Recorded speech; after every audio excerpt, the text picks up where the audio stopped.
자, 지금부터 우리 수업의 최종적인 목적지에 대해서 살펴보는 시간을 갖도록 하겠습니다. 자, 우리가 그 웹1 HTML 인터넷 수업에서 함께 만든 웹사이트는 이런 형식이에요.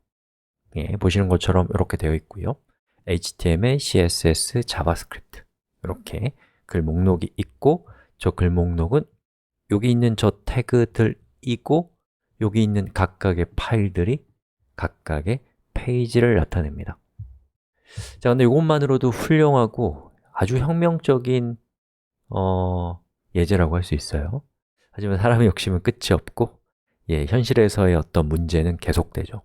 그래서 여러 가지 문제점들이, 또 여러 가지 불만족들이 이 웹사이트에서 있을 수 있지만, 우리의 관심사는 생산성입니다. 자, 한번 보시죠. 어떤 생산성의 한계가 있을 수 있는지요? 자, 우리가 지금 갖고 있는 웹페이지는 이렇게 홈페이지, 그리고 하나, 둘, 셋, 넷 해가지고 총 4개의 웹페이지를 가지고 있는 웹사이트예요. 우리가 갖고 있는 사이트는요. 자, 그런데 상상력을 발휘해서 우리가 갖고 있는 웹페이지가 1억 개라고 상상해 보십시오. 자, 그리고 그런 상태에서 누군가가 우리에게 여기 있는 이 웹사이트에 글 목록이 숫자로 되어 있거든요. 그 이유는 바로 여기 있는 OL 태그 때문입니다. 저거를 숫자가 아니라 순서가 없는 목록으로 표현해 달라고 하면 우리는 어떻게 하면 되나요? 자, 우선 홈페이지로 가서 여기 있는 OL 태그를 뭘로 바꿔요? UL 태그로 바꾸면 됩니다. 자, 이렇게 U로 바꾸고요. 닫히는 태그도 U로 바꿔줘야 됩니다. 그리고 리로드 해보면 보시는 것처럼 글 목록이 순서가 없는 unordered 리스트로 바뀐 것을 볼 수가 있습니다. 자, 그러면 이 상태에서 HTML 클릭하면 숫자가 나오죠. 왜요? 지금 제가 접속한 1.html에는 여전히 OL이기 때문입니다. 그럼 어떻게 해야 돼요? 얘도 UL로 바꾸고, 자, 그리고 이것도 바꿔줘야죠. 이런 식으로 모든 페이지의 UL을 바꿔야 돼요. 근데 제가 아까 말씀드린 것처럼 우리가 현재 페이지가 몇 개라고 간주하자고 말씀드렸죠? 1억 개. 그럼 저는 1억 개의 웹페이지에 대한 OL 태그를 UL 태그로 바꿔야 될 겁니다. 어때요? 행복할까요?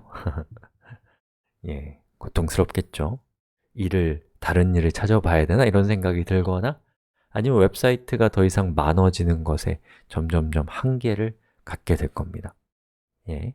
자, 바로 이러한 상황에서 우리를 구원해 줄 수 있는 도구가 Node.js예요. 자, 그러면 지금 여러분들이 보고 계신 이 코드를 제가 마법을 이용해서 짠! 하고 Node.js가 적용된 코드로 바꿔보겠습니다. 짠! 자, 이게 우리 수업이 끝나면 여러분 손에 들리게 될 소스 코드고, 여러분이 이 소스 코드를 다 이해할 수 있게 될 겁니다. 물론 지금은 하나도 이해가 안 가죠. 당연하죠. 아직 안 배웠으니까. 하지만 우리는 상상력이 있고, 또 제가 여러분에게 어디에만 집중하시면 된다라고 말씀드릴 테니까 안 다치고 제 얘기를 한번 들어보십시오. 자, 일단 여기 main.js라고 하는 이 파일에 있는 내용은 자바스크립트라는 컴퓨터 언어의 문법이에요. 우리 수업에서는 자바스크립트의 문법을 챙겨 드릴 거예요. 자, 그리고 여기에 있는 이 코드의 내용에서 여러분이 일단은 주목해야 될 것은, 아까 제가 말씀드린 것처럼 만약에 여기 있는 글 목록이 2개가 아니라 1억 개가 있는 상태라고 했을 때, 우리가 Node.js와 같은 기술을 사용하지 않으면 파일을 하나하나 1억 개를 다 고쳐야 된단 말이죠. 근데 Node.js를 사용하면 우리는 여기 있는 template.js라고 하는 저 파일 안에 우리가 알고 있는 HTML 코드가 있는 걸 볼 수가 있습니다. 그리고 제가 여기 있는 이 HTML 코드에서 UL이라고 되어 있는 부분을 OL로 바꿔만 주면, 그러면 어떻게 되냐면 리로드 했을 때 보시는 것처럼 여기 있는 코드가 OL 코드로 바뀐 걸 볼 수가 있어요. 자, 페이지 소스 보기를 해보면 보시는 것처럼 조금 지저분하긴 한데 UL이었던 것이 OL로 바뀐 것을 볼 수가 있습니다. 그리고 제가 다른 페이지로 가도 역시 마찬가지로 글 목록이 숫자가 나오는 걸 볼 수가 있어요. 소스 코드 보기 해볼까요? 자, 좀 복잡하지만 여기 있는 OL로 바뀐 것을 볼 수가 있습니다. 즉, Node.js와 같은 기술을 사용하면 단 하나의 파일, template.js라고 하는 파일 안에 HTML의 코드가 들어가 있고 여러분은 그 코드만 바꾸면 지금까지 여러분이 만든 1억 개의 웹페이지의 내용을 한 번에 시간이 걸리지 않고 바꿀 수 있는 폭발적이고 환상적이고 미스테리한 효과를 갖게 됩니다. 정말 대단하지 않나요? 이것이 가능한 이유는 우리가 웹페이지를 1억 개를 저장한 것이 아니라 사용자가 어떠한 페이지를 요청할 때마다 Node.js와 같은 기술로 그 순간순간의 웹페이지를 프로그래밍적으로 생성해내기 때문에 가능한 일입니다. 자, 그리고 Node.js와 같은 기술을 사용하기 전에는 사용자로부터 우리가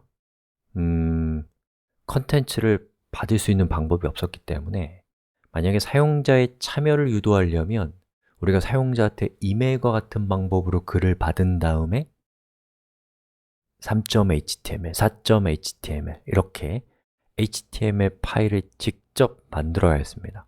즉, 사용자의 참여가 제한됐다라는 것이죠. 하지만 우리가 만들게 될 Node.js로 만들 웹 애플리케이션에는 이렇게 Create 버튼이 있어요. 그리고 이 데이터라고 하는 디렉토리를 잘 보십시오. 제가 여기에다가 자바스크립트라고 치고 자바스크립트 is 땡땡땡땡이라고 하고 업데이트 버튼을 눌렀을 때 데이터라고 하는 저 폴더 안에 어떤 변화가 생기는지를 보세요. 하나, 둘, 셋, 짜잔! 자바스크립트라는 파일이 생성이 됐어요. 그리고 이 파일 안에 제가 본문으로 썼던 자바스크립트 is라고 하는 텍스트가 들어가 있고 그리고 보시는 것처럼 글 목록에 자바스크립트라는 항목이 추가된 것을 볼 수가 있습니다. 그리고 내용을 수정하고 싶으면 요거를 JS로 한 다음에 업데이트를 하면 파일의 이름이 어떻게 되나요? 보시는 것처럼 JS로 바뀌었고 글의 본문도, 글의 제목도 JS가 바뀌었습니다. 그리고 제가 딜리트 버튼을 클릭했을 때 이 파일이 어떻게 되는지를 보세요. 삭제가 되죠. 즉, 우리는 자바스크립트를 이용하고 있는 Node.js를 이용해서 우리의 웹사이트로 방문하는 사용자에게 컨텐츠에 대한 읽기뿐만 아니라 쓰기, 수정, 삭제라고 하는 이 네 가지의 작업을 모두 웹을 통해서 할 수 있도록 우리가 제공할 수 있다는 겁니다. 바로 이러한 것이 가능해지면서 사용자들이 직접 자신의 컨텐츠를 웹을 통해서 올릴 수 있게 되었고 이때부터 웹, 또 인터넷이라고 하는 세상, 정보 세상은 폭발적인 속도로 팽창하게 됩니다. 그 역사적인 순간에 지금 우리가 보고 있는 Node.js와 같은 기술들이 놓여 있습니다. 예를 들면 PHP, JSP 또는 파이썬의 장고, 루비의 Ruby on Rails 이러한 기술들은 바로 Node.js와 경쟁 관계에 있는 다른 기술들이라고 할 수 있어요. 자, 지금까지 우리 수업의 목표, 또 여러분이 우리 수업이 끝나고 나면 어떤 폭발적인 효과 또는 능력을 갖게 될 것인가에 대해서 소개해 드렸고요. 잘 한번 생각해 보시고 이 수업이 지금 여러분이 공부하실 때인가 아닌가를 잘 판단해 보시길 바랍니다. 자, 그럼 저는 다음 시간에 뵙겠습니다.